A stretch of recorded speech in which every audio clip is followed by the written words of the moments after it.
ഒരു പരിപാടി ഇല്ലാതെ വീട്ടിൽ വെറുതെ ഇരുന്ന ദിവസമായിരുന്നു കേട്ടാ. അപ്പോഴെ ബാങ്കിൽ പോകേണ്ട കാര്യം ഓർത്തെ. പ്രത്യേകിച്ച് പരിപാടികളൊന്നുമില്ല. എന്റെ പാസ്ബുക്ക് കാണാനില്ലായിരുന്നു. അപ്പൊ നമുക്ക് പുതിയൊരു പാസ്ബുക്ക് എടുക്കണമായിരുന്നു. പാസ്ബുക്ക് ഒക്കെ മേടിച്ചതിന് ബാങ്കിൽ നിന്ന് അറിയിക്കഴിഞ്ഞ് ഞങ്ങൾ രണ്ടാൾ എങ്ങോട്ട് പോകുന്നുള്ള ആലോചനയിലായിരുന്നു കേട്ടാ. പെട്ടെന്ന് തോന്നിയൊരു ഐഡിയ ആണ് ചുമ്മാ എറണാകുളം വരെ ഒന്ന് പോയിട്ട് വരാന്ന്. എന്നിട്ട് ഞങ്ങൾ രണ്ടുപേരും നേരെ എറണാകുളത്തേക്ക് വിട്ടു കേട്ടാ. ഞങ്ങൾ ആദ്യം പോയത് മറൈൻ ഡ്രൈവിലേക്കായിരുന്നു. കുറെ നേരം അതിൽ കൂടെ ഒക്കെ നടന്ന്, പിന്നെ കുറച്ചു നേരം ഇരുന്ന്, പിന്നെ വീണ്ടും കുറെ നേരം അതിൽ കൂടെ നടന്നു കേട്ടാ. സമയം പോണ്ടേ, എന്ത് ചെയ്യാ. എന്നിട്ട് അവസാനം ഞങ്ങൾ വിചാരിച്ചു വാട്ടർ മെട്രോയില് കയറാന്ന്. അവിടെ ചെന്നപ്പോ അവര് പറഞ്ഞു 3/4 മണിക്കൂർ വെയിറ്റ് ചെയ്യണമെന്ന്. ഞങ്ങൾക്കാണ് തീരെ ക്ഷമയില്ലാത്ത ഞങ്ങൾ കയറാൻ നിന്നില്ല, തിരിച്ചു വന്നു കേട്ടാ. അവിടെ നിന്ന് ഇറങ്ങിയപ്പോഴേക്കും ഒടുക്കത്തെ മഴ.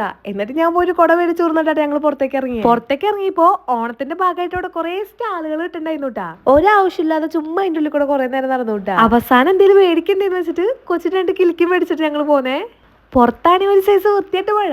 എന്നിട്ട് ഞങ്ങൾ വണ്ടി കയറി നേരെ ചാലക്കുടിക്ക് വിട്ടു കേട്ടോ. മഴ കാരണം ഞങ്ങൾ എറണാകുളത്ത് എവിടെ ഫുഡ് അടിക്കാൻ ഇറങ്ങിയില്ലാട്ടാ. ചാലക്കുടി പോയിട്ടാണ് ഫുഡ് കഴിച്ചേ. എന്നിട്ട് ഞങ്ങൾ ചാലക്കുടിയിലെത്തി പാരഡൈസിൽ കയറി ബിരിയാണി കഴിച്ചേ. പുള്ളിയുടെ ബർത്ത്ഡേക്ക് വന്ന് ബിരിയാണി കഴിച്ച ശേഷം പുള്ളിക്ക് ഇവിടുത്തെ ബിരിയാണി ഭയങ്കര ഇഷ്ടാട്ടോ. അങ്ങനെ ഫുഡ് അടിയൊക്കെ കഴിഞ്ഞ് ഞങ്ങൾ നേരെ വീട്ടിലോട്ട് പോയി. അപ്പൊ അത്രയുള്ളൂ. ബൈ. ബാക്കി വിശേഷങ്ങളുടെ അടുത്ത വീഡിയോ കാണാം.